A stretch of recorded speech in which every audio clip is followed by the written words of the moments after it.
guys, how are you? Phil here from the Random Vault, and today I will be reviewing The Legend of Korra for the Sony PlayStation 4.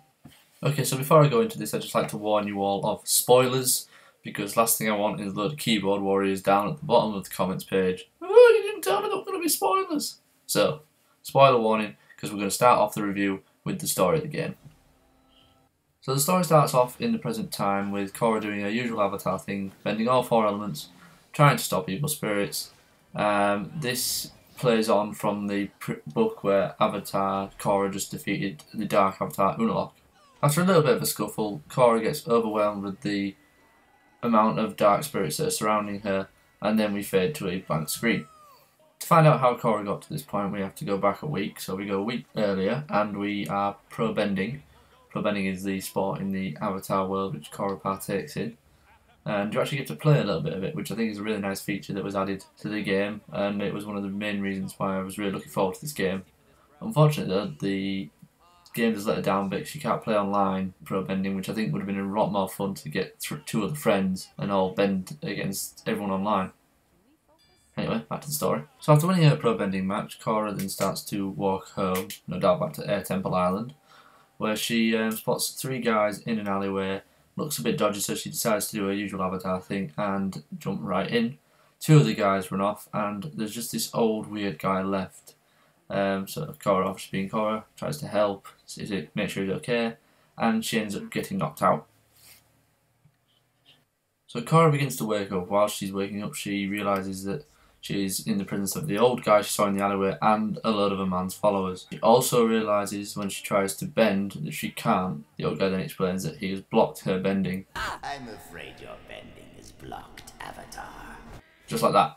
After a bit of fancy kicking and jumping, Korra eventually runs out of the holding place and tries to escape the city. Realising that she can't, she has no other choice but to ask for help from her polar bear dog, Naga, who comes in just in the nick of time to get her out of there. And now cue the first Naga running stage. Now I'm going to go off the story here a little bit and talk about this because this drives me up the wall. I interrupt this Legend of Korra gameplay to bring you Temple Run. Seriously, why is this in here? This mode is stupid. I'm not a big fan, if you haven't guessed. My two major issues with it is one, it's a very bad way of padding out game time, and two, the controls are not brilliant. It's left, right, it's so jagged. Every time you turn a corner, look how disorientating it is. It really annoys me. Because you can have certain parts where you go in at full speed, you know, you think there's no one going to be around the corner, and then as soon as you turn the corner, boom, there's a car or there's a lorry there, and it just leads to a lot of death on your first few playthroughs. And annoyingly, if you're wanting to platinum this game, you have to do one of these stages without dying at all. It's so annoying. This is one of my major issues with this game. Anyway, continuing with the story. So Korra returns to Air Temple Island where she finds that no one is here because everyone decided to leave, apparently. Right, never did that really in anime, but there you go. Then suddenly Jinora appears because she thinks Korra is in trouble because she could sense it. Right. After informing Korra that everyone is on their way back from vacation visiting Grandma Katara, Korra explains to Jinora that she needs help trying to regain her bending. Jinora tells Korra that there is spirit water in pots around the island that she could use to try and regain her bending. Korra then realises that there is also enemies here, so then you have to fight them, find water, and clear the island. With her water bending back, Korra quickly dispatches of all the enemies around the island, and then moves on. And don't come back! After fighting through the city and getting her earth bending back, Korra is met by Jinora. Jinora tells Korra that she thinks the reason why the spirits are misbehaving is to do with the spirit portals being open. So Korra now has to go to the South Pole to sort it out. Also, you'd think they could do more with Jinora's model in the sequence like this. I mean, she's just idle. What the hell? After arriving back at the South Pole, Korra is met with a bunch of thugs and evil spirits, which she obviously has to defeat to get to the poles. Along the way, she will also unlock her fire bending and air bending, meaning she's now mastered all four elements once again. After fighting off a load of goons and dark spirits, Korra finally manages to enter the spirit world. Well, she gets knocked in.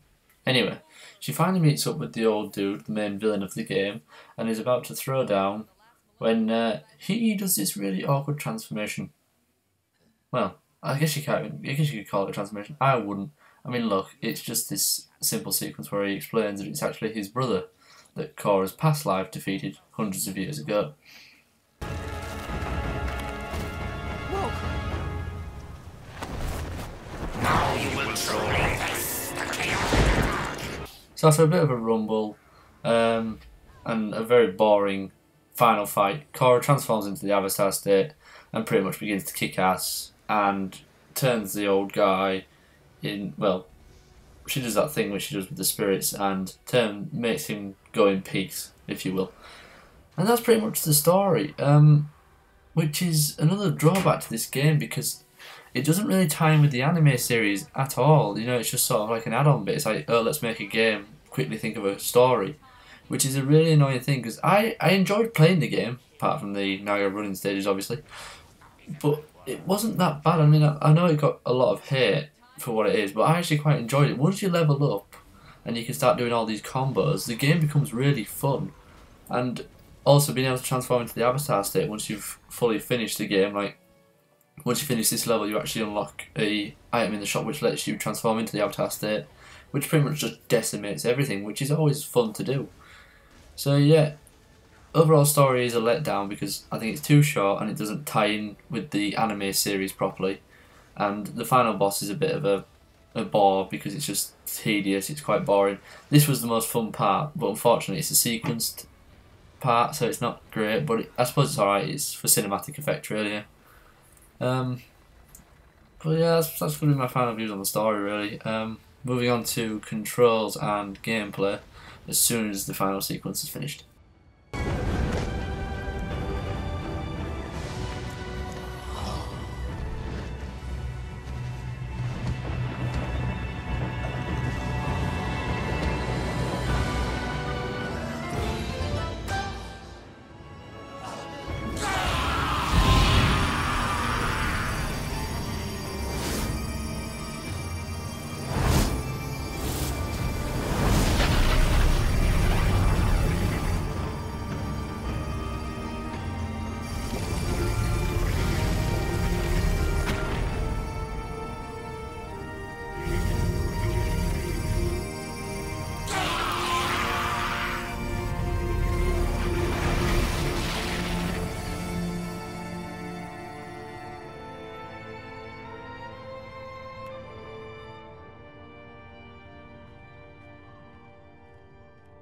You did it, Korra! I thought opening the portal in my lifetime would be an issue, but it turns out I also have to answer for things I did 100 lifetimes ago. Well, at least after that, facing Tano and the Wolfbats should be no problem.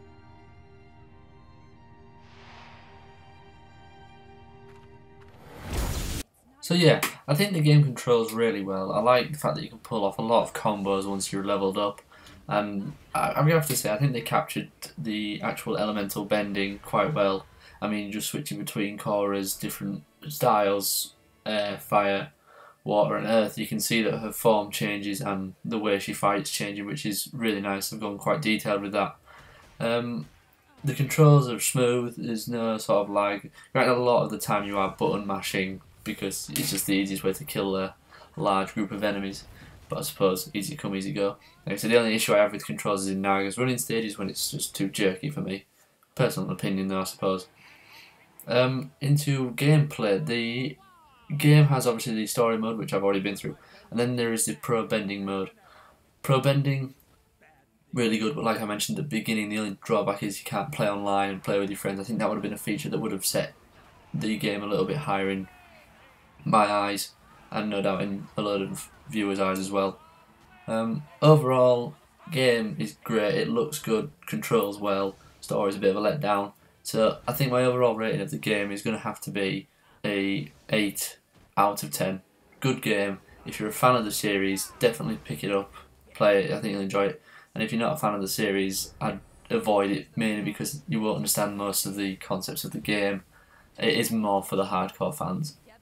Anyway, don't forget to like the video guys, subscribe, and also check out our website and follow us on Twitter. Peace.